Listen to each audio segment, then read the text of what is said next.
Ayan guys, good morning, good afternoon, and good evening everyone. Ayan, Thursday today. Ayan, medyo busy ang peg. Ayan, kadadating ko lang. Kaya medyo ganito ang aking fest, ganito ang aking tsura. Galing ako sa Palengke kasi may isa akong, actually dalawang friend na kabayan sila, pero Muslim. So, nag-ano sila sa akin na dito sila mag-iftar today kasi today ang last day ng iftar. Last day pala ng ng fasting nila. So dito rin nila gusto i-held yung last day ng iftar sa bahay.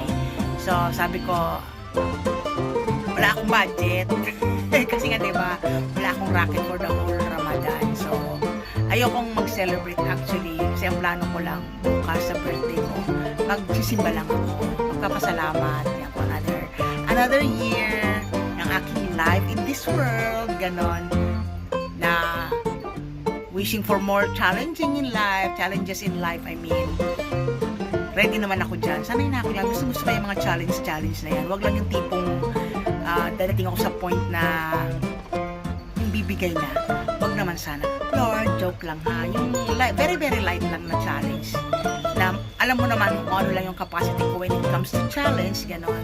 Yun lang, ganon. Kapasalamat ako sa lahat ng mga friends ko sa Facebook at saka sa YouTube na andyan sila lagi to support me. Ayan. Tsaka syempre yung real friends ko talaga in life na nakakasama ko, nakakausap ko, ngayon, nalalait ko, ganon. Yun, ganon lang. Kasi although yung sa YouTube naman, real friends din naman sila. Pero sila yung mga friends ko online, di ba? So, iba rin yung, mas maganda kasi yung friend mo na nakakasama mo daily na anytime pwede mo makita, pwede mo makasama, pwede mong laitin, pwede mong murderin, ganon. Masarap kaya yung may mga tropa ka na minamurder mo na, tapos natutuwa pa sila, ayun. Kasi ang balik nga lang sa akin, doble, kagaya ng isang tao dyan. Kilala nila yun, alam niya yung kung napapanood niya to, kung mapapanood na to, kilala niya sarili niya, kung siya lang yung kaisa-isang tao na sinira ang kredibilidad ko. Joke. Hindi, kasi kaya ko naman nasabing sinira yung kredibilidad ko, kasi alam mo yun, yung napalabas niya ako na wala akong kilay, wala akong ligo, yung wala akong toothbrush, wala akong hilamos, dahil sa kagustuhan ko na, kasi that time is siyempre Ramadan, may oras yung opisina, at talaga napapunta talaga ako sa Amir. Grabe na yung damit ko na pambahay, naka-jersey shirt lang ako, nagsapaw lang ako ng cardigan para magmukhang tapos naka-short lang, yung short na, hindi naman totally short na, parang alam mo yung pedal, ganon. Nakarating ako ng government office para lang alamin yung sitwasyon niya at kalagayan niya. Kasi natatakot siya na baka alam mo na, ang mahirap sa Dubai pag nahuli ka, gano'n, na wala kang papeles, tapos natatakot siya kasi first time niyang mag-ano ng Dubai na wala siyang papeles, gano'n. Alam mo yan kung sino ka, hindi na tayo may mention. Yun. So, talagang napapunta niya ako, sabi ko sa kanya, wala stick ka talaga. Sinira mo kredibilidad ko. Ganun lang yung nangyari sa amin. So, anyway, kahit naman willing naman ako masira yung kredibilidad ko, wala nang problema, basta masisira yung kredibilidad ko dahil sa pagtulong ko sa isang kaibigan, gano'n. Although kahit hindi ko kaibigan, basta kaya ko, gagawin ko lang, tutulong naman ako, basta kaya ko lang, gano'n. Ganun ako ewan ko ba, kasi siguro nasanay ako sa half of my life, nagtatrabaho ako sa isang charity group, yan, tumutulong sa mga nangangailangan na dumating na sa punto na alam mo yun, na hindi ko iniisip yung sarili ko kasi ang iniisip ko sila, gano'n. Make the long story short, tapos na yun. Yan. So, nito tayo ngayon. Sa ngayon, nakapamili na ako ng lulutuin ko. So, magluluto kami ng simple lang naman. No? Dalawang putahe lang naman yung lulutuin ko kasi iftar lang naman.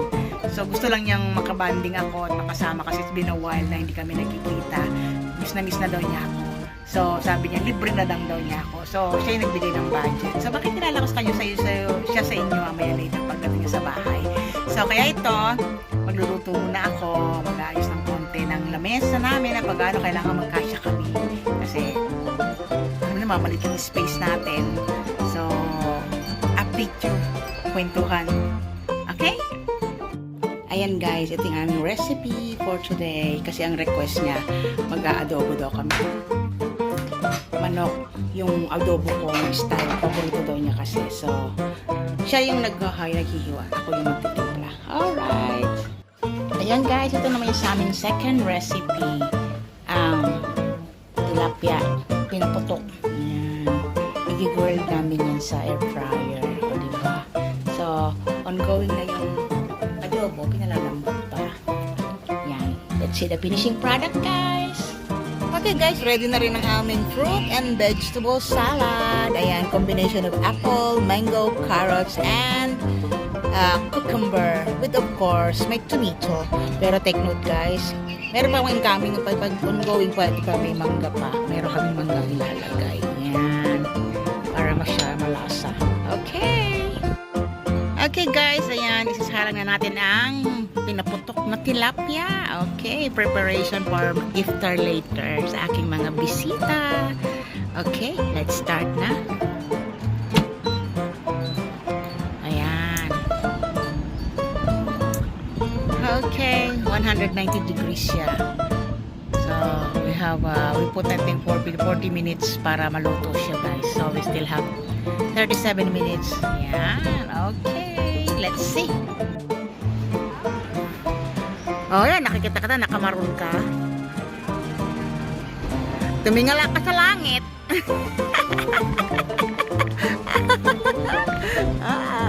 Halika na. Salubungin na kita. Third floor. Sige. Okay, bye-bye.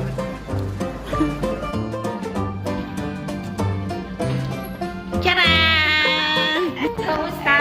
Hi! Diba? Chinita. Aking bisita. Diba? Ayan, Bakit? Andito ako nakatayo. Diba, Ayan ang aking VIP na visitor. Ayan, kain na tayo, guys. Ayan, ready na ang aming iftar. Ang aking host.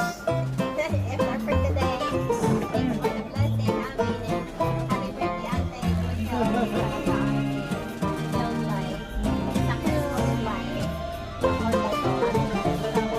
Ayaw ko talaga. Ikaw yung fasting mo. Kami naman fasting.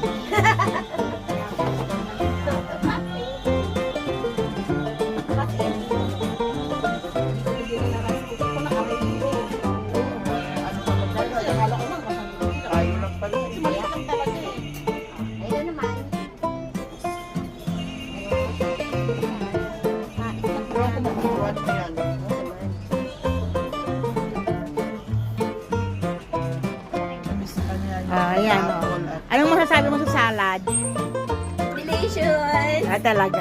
Thank you. Kakaiba ang taste niya. Diba? Tikman mo naman yung yung adobo. Sabi mo, paborito mo. Tikman mo na. Unahin ko ang adobo. Namiss ko kaya to. Sa ano ko pa to? Sa unit ko pa natikman. Okay. Yung pa rin balasa? Ay, thank you. Oh. Sabay kumain.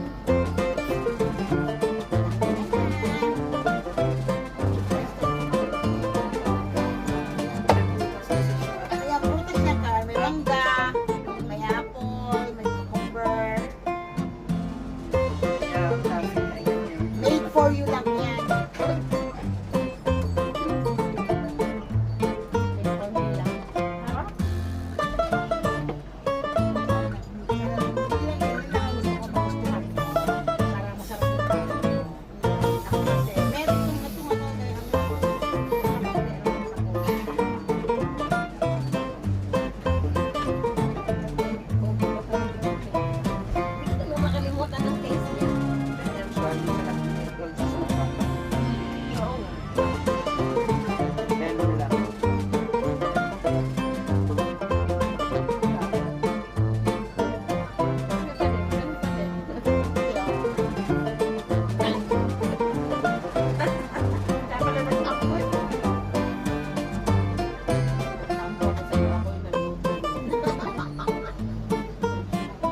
naman nag-comment.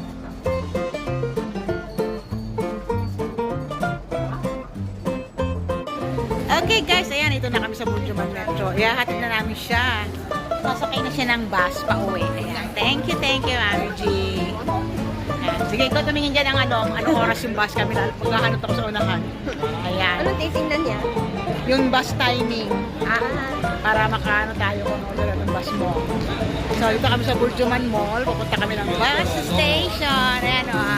Ayan yung aking friendship na sponsor namin sa aming iftar. Ayan. So, next week kailan ulit tayo magkikita, no? oo, inshallah. Inshallah. Basta message ka lang para kung halimbawa ng racket nasa bahay ako, di banding ulit tayo. Marites-maritisan lang. Diba? So, ayan, wala pang bus. So, mag-aantay pa kami. So, ayan guys. Burjuman Mall. Ito yung bus stop. Ayan. Atal, anong? Nung ating palikta. Hello? Salamat. Di ba sabi ko, members na yan. Thank you. Thank you. 10 minutes. Tagal pa yun. Pwede pa akma. Thank you. Kita ulit. Basta ingat palagi. Ayaw nga pala akin ba? Alam mo, pwede mo ba? Hindi ako namang, ay may ilang oras break mo bukas. 30 minutes? Oo. Bisa mo kumain ha? Utang na lako.